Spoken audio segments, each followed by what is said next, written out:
నిన్న Telugu Desam party polit బ్యూరోలో మంచి నిర్ణయాలు తీసుకున్నారు. నారా చంద్రబాబు నాయుడు గారి నాయకత్వంలో జరిగిన ఆ సమావేశంలో పేదల సంక్షేమానికి పెద్దపీట వేస్తూ ప్రతి నెలా కూడా ఒక సంక్షేమ కార్యక్రమం చేపట్టాలని చెప్పి ఆలోచన చేయటమే కాకుండా మరి ముఖ్యంగా 2014-19లో ఉన్న పెన్షన్లు 2019-24లో కొన్ని వేల మందికి పెన్షన్లు తీసేసి వాళ్ళన్న రోడ్డును పడేటట్టు చేసిన వైఎస్ఆర్సీపీ పార్టీ దానికి గుణపాఠంగా 2019-24లో ఎవరు పెన్షన్లు అయితే తీయబడ్డాయో వాళ్ళందరూ కూడా పెన్షన్లు పునరుద్ధరిస్తామని చెప్పి నేను అనౌన్స్ చేస్తే చాలా ఆనందంగా ఉంది. ఎందుకంటే రోజు వచ్చే పెన్షన్ రాకపోవడం వల్ల దిక్కుదోసిన పరిస్థితులు అనేక మంది వృద్ధులు, వితంతువులు, వికలాంగులు ఇబ్బంది పడ్డారు. వాళ్ళందరికీ పరిష్కారం అయ్యే విధంగా నారా చంద్రబాబు నాయుడు గారు తీసుకున్న నిర్ణయానికి మనస్ఫూర్తిగా వారికి అభినందనలు తెలియజేస్తూ ఒంటరి మహిళా పెన్షన్ అనేది నారా చంద్రబాబు నాయుడు గారు 2014-19లో మొదలు పెట్టారు. అది సిద్ధాంతపరంగా ఏ దిక్కు లేని మహిళకి ఇచ్చే ఉపశమనంగా ఆ కార్యక్రమం ఏర్పాటు చేస్తే జగన్మోహన్ రెడ్డి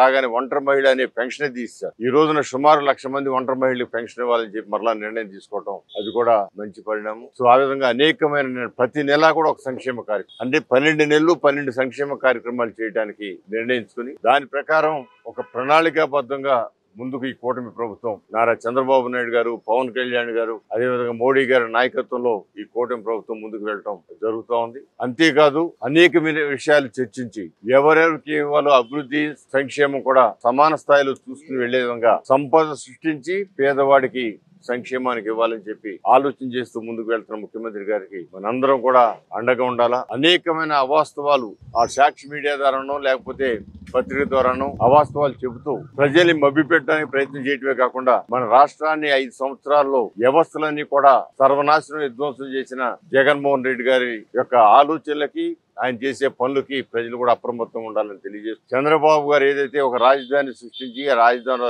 ద్వారా సంపద సృష్టించి ఆ సంపదను ఆంధ్ర రాష్ట్రం అంతా విస్తరింపజేయాలని చూసి ఆలోచనలకు మీరు ఒకసారి ఆలోచన చేసి ఎప్పుడు కూడా చంద్రబాబు గారి యొక్క ఉద్దేశాలకి మీరు మనస్ఫూర్తిగా బలపరచాలని కోరుకుంటూ ప్రతి ఒక్కరికి సంక్షేమించే దిశగా మేము ఖచ్చితంగా బాధ్యతగా తెలుగుదేశం పార్టీ తూర్పు నియోజకవర్గం రాష్ట్రం అంతా కూడా తెలుగుదేశం పార్టీ, అదేవిధంగా కూటమి జనసేన పార్టీ, అదేవిధంగా బీజేపీ అందరూ కూడా కలిసి అర్హులైన ప్రతి ఒక్కరికి సంక్షేమ ఇవ్వాలనే కృతనిశ్చయంతో పనిచేస్తామని కూడా తెలియజేస్తాం.